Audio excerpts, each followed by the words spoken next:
আমি একা আসিনি, এসো। আমি আমার ওয়াইফকে নিয়ে এসেছি। মানে বুঝতে পারছো না, আজকে আমি ওকে বিয়ে করেছি। বেবি, হ্যাঁ, এইরকম একটা মেয়ে তোমার বউ? আমি তো জাস্ট ভাবতেই পারছি না। আরে ডার্লিং, সেই জন্যই তো তোমাকে এই ঘরে নিয়ে এসেছি। কারণ তোমাকে তো বিয়ে করতে চাইনি, তুমি সেটা আগেও জানো সেটা। কারণ আমার মা আমাকে তোমার উপর চাপিয়ে দিয়েছে, আর আমি চাপানো জিনিস পছন্দ করি না। সরো,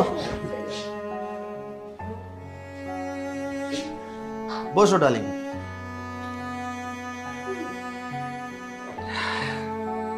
তাহলে কমপ্লিট হলো, বাট একটা কথা শোনো, আজ থেকে এই ঘরটা পুরোপুরি তোমার।